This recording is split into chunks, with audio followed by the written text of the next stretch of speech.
to show you all how to make the perfect Geera pork recipe. And Geera pork is really popular in bars in Trinidad. And the main reason for this is that when people are drinking, they want to eat foods that are really spicy and have a lot of flavor. So Geera pork is one of those dishes that's very spicy and is packed with flavor.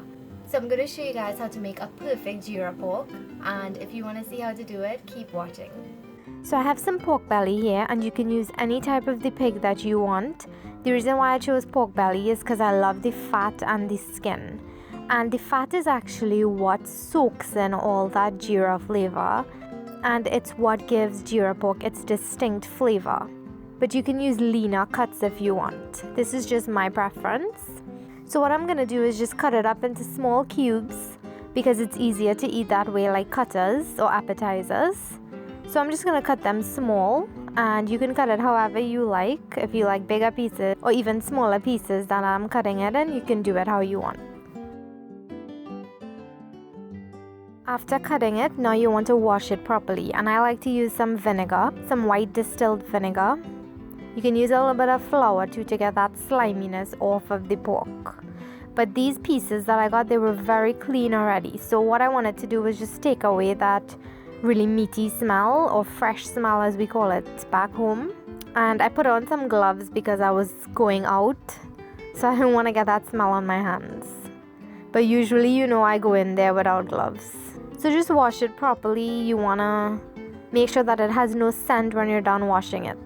So what I like to do is let it soak in that vinegar and water for about 10 to 15 minutes, and then I'll wash it out after and make sure that there's no scent when I'm finished. So while that's soaking, we're going to make our green seasoning, and I'm using some garlic, hot pepper or scotch bonnet, some curry leaves or karapillay leaves, some pimento peppers, some shadon beni or culantro, and some scallion or chive as we call it back home.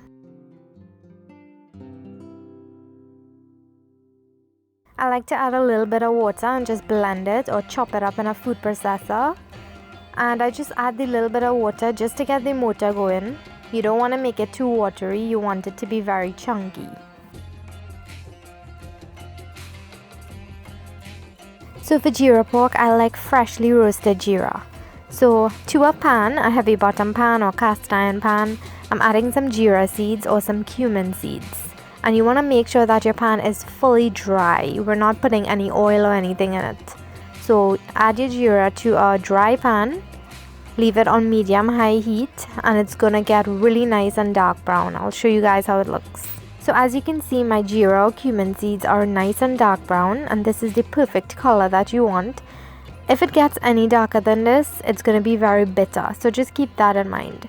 Make sure you keep your eye on it, and you have to keep stirring it. I don't know if I mentioned this before, but you have to keep stirring that Geera around because then it's not gonna toast or brown evenly. So at this stage, I'm gonna turn it off, let it cool down completely, and then I'm gonna place it into my mini chopper to form into a nice Geera powder. Once your pork is washed properly and it's really nice and clean, now you're gonna add some salt, some pimento peppers or seasoning peppers as we call it in Trinidad, some scallions or chive as we call it back home, and then the most important thing, well, one of the most important things, the green seasoning. And I will have the recipe for this green seasoning in the info above, or you can use the recipe that I used in this video as well.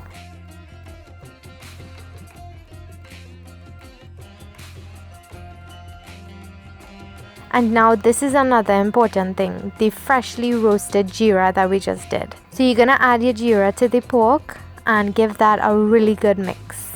And I like to go in with my hands.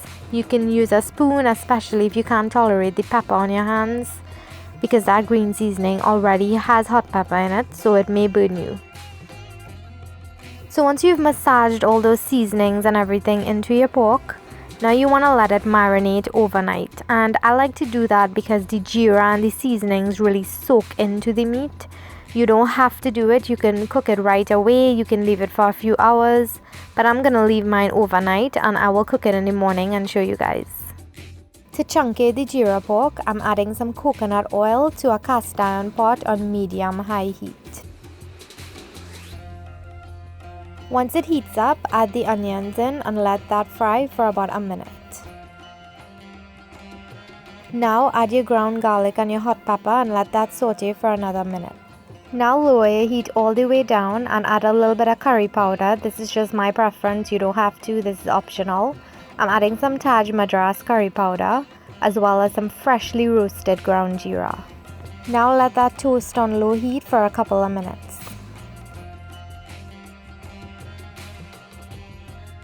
And add some water to create a slurry.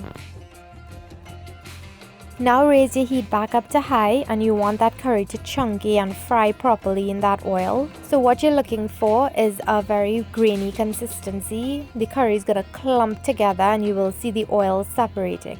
Once it looks like this, then you're on the right track. Add a little bit of chopped bandhani and just let that fry up in there for a little bit. Now add your seasoned pork to this curry mixture and give it a good mix. You want all the curry flavors and the jeera especially to soak into the meat. And when you pour out your pork, make sure you get all the seasonings out of the bag or bowl or whatever you have it in. You know how I am with seasonings. Seasoning is gold, so you want to get everything out of there. So now I like to crank the heat up to high and let it bunjay or release its natural liquids.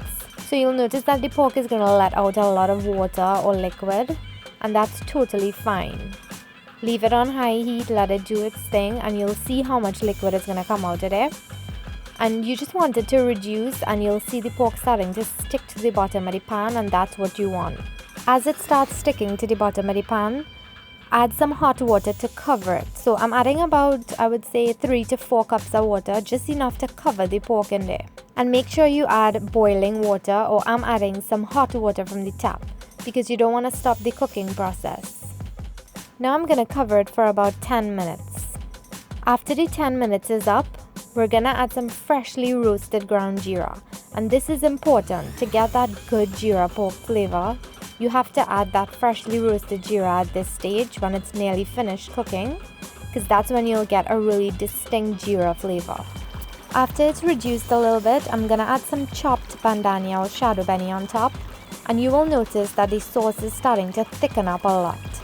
And for cutters, you want this to dry down completely, but if you're going to eat it with roti or rice or anything, leave some sauce in it. So at this stage would be perfect to take it down. I'm going to dry mine down a little bit more because I'm going to eat mine like cutters. So let it dry until you see a really thick coating of that jeera and curry sauce over the pork. So that fat and that jeera and curry is going to get thick and it's going to coat the meat. And that's exactly what you want when you're making cutters. So this is perfect for me now. As you can see, it's very nice and thick.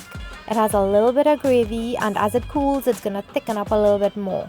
So that's why I don't want to dry it down completely. Oh my gosh, this smells amazing. I wish you guys could smell this goodness right now. The jeera, that fresh roasted jeera, is the best smell you could ever smell in life.